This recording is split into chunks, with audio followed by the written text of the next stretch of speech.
अब मैं पूरी ख़त्म करना चाह रहा हूँ। मैंने बताया, मैं बताऊँगा कभी अगली बार। मैं अभी लिखता हूँ कभी कभी। मेरी शायरी में छिपा दर्द का समंदर है, मेरी शायरी में छिपा दर्द का समंदर है, मेरे अल्फाज में वही है जो मेरे अंदर है। शायर कहीं और की, दूसरों की बात नहीं लिखता, जो महसूस करता है, जो उसकी अनुभूति होती है, अनुभव होता है, उसी को शब्दों में बयां कर देता है। मेरी शायरी में छिपा दर्द का समंदर है, मेरे अल्फाज में वही है जो मेरे अंदर है। खाया प्यार में धोखा है बहुत बार मैंने। यह एक बार कह रहे थे, सच्चा प्यार कई बार हुआ भाई साहब को। जो बार बार होना तो क्या है, इसका मतलब धोखा ही है असल में।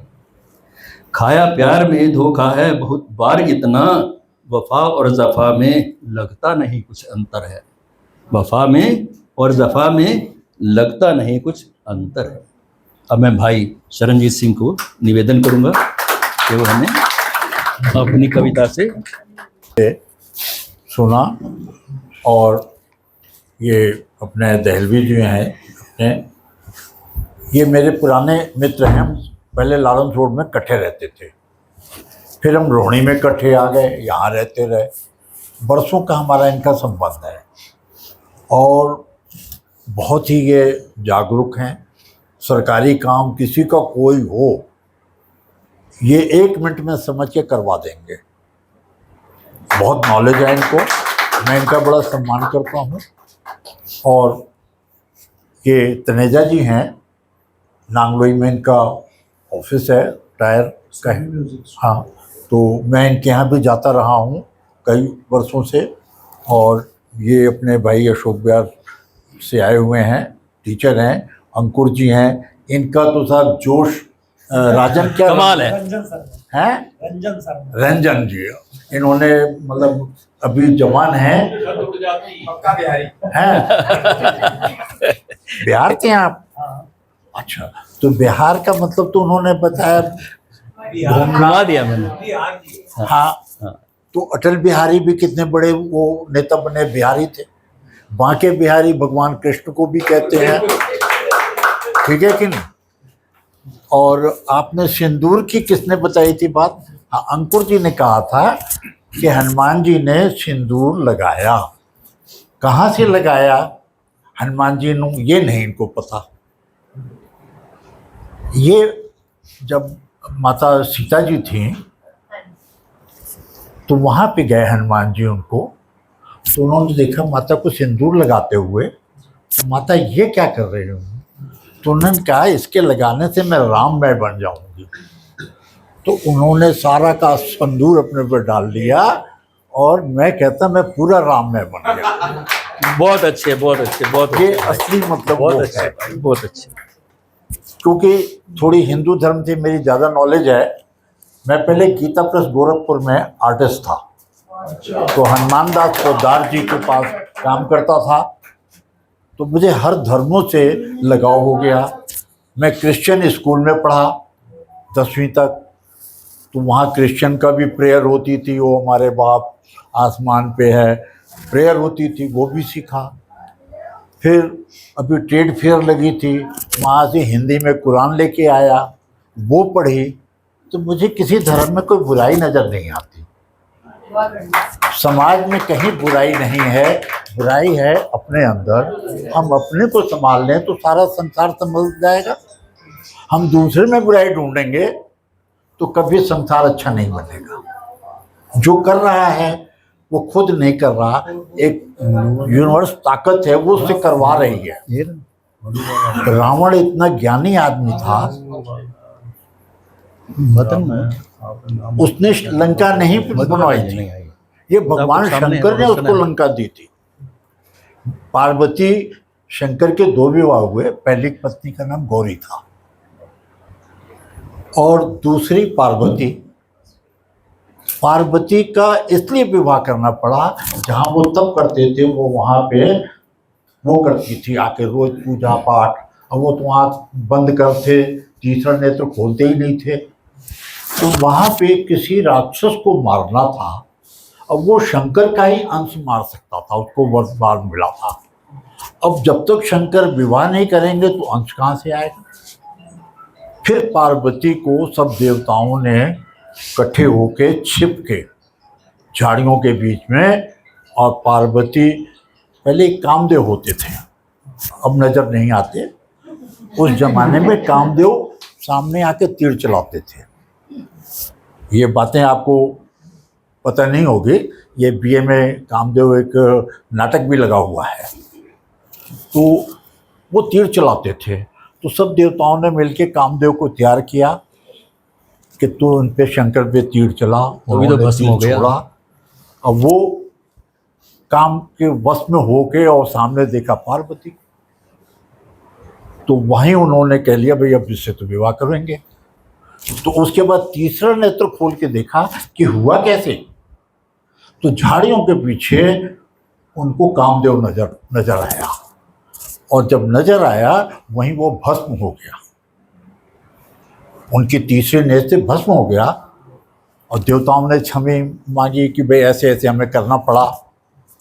फिर उनकी पत्नी का नाम है रति, कामदेव की रति क्रिया जो है उनकी पत्नी का नाम है। वो आई और शंकर भगवान से कहा मेरा घर क्यों बर्बाद हो रहा प्रभु, मैं कैसे जीवन यापन करूं। तो उन्होंने फिर कहा कि जा राख उठा के ले आओ उनकी, मैं जिंदा तो कर रहा हूं लेकिन अब किसी को नजर नहीं आएगा, तब से नजर नहीं आती। तो बहुत अच्छे। बहुत सी, हम अपने धर्म को अगर छोड़ देंगे ना तो हम कहीं नहीं रहेंगे। हर किसी को अपने बिजनेस का पता है, परिवार का पता है, लेकिन अपने धर्म के बारे में कोई भी नहीं जानता। ओम जय जगदीश करने से भगवान नहीं मिलेगा। मैं आर्टिस्ट रहा हूँ, लखनऊ आर्ट्स कॉलेज से मैंने डिग्री ली 5 साल की, और मज़े की बात यह है कि 10वीं में 2 बार फेल हुआ। फेल होने का मतलब, तब प्रेमचंद की कहानी पढ़ता था, वो कहते हैं कि फेल होना अपने को मजबूत करना है, उसको नेगेटिव मत लीजिए, पॉजिटिव लीजिए। पॉजिटिव सोचो उसको। तीसरी बार फिर मैं पास हो गया जी 10वीं का, और उसके बाद कभी ज़िंदगी में फेल ही नहीं हुआ। एमए तक और ये प्रिंसिपल तक गया। तो ये आदमी को कभी भी कोई नुकसान हो या कोई तकलीफ है तो उसको पॉजिटिव लीजिए।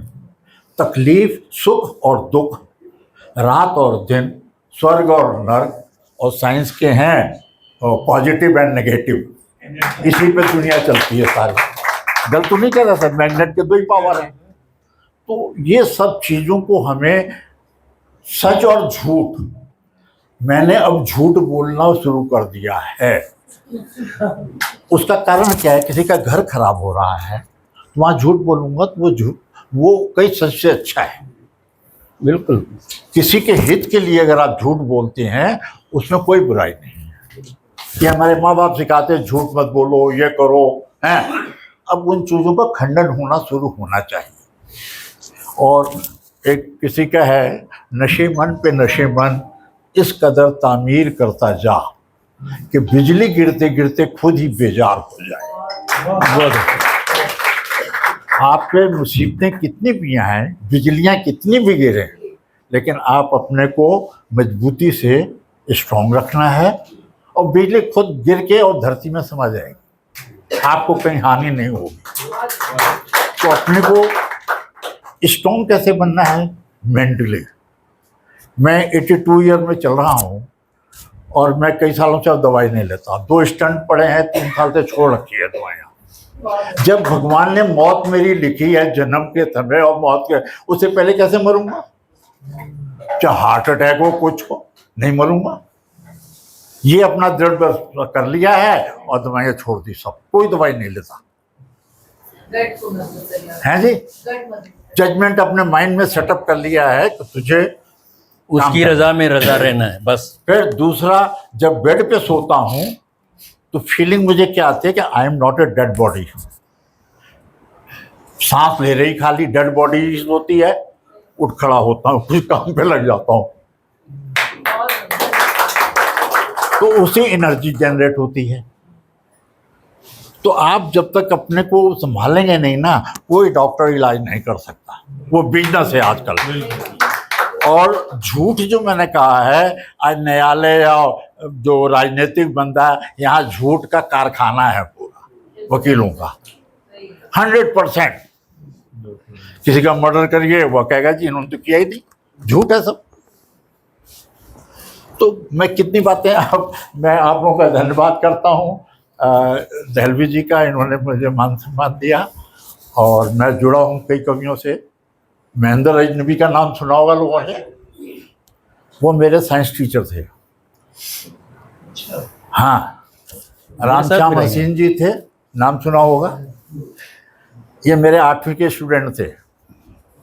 तो मैं काफ़ी जुड़ा हूँ कवियों से। सुरेंद्र शर्मा जी, जितने बड़े बड़े कवि हों ना, अशोक, सबके मतलब कांटेक्ट में रहता हूँ मैं।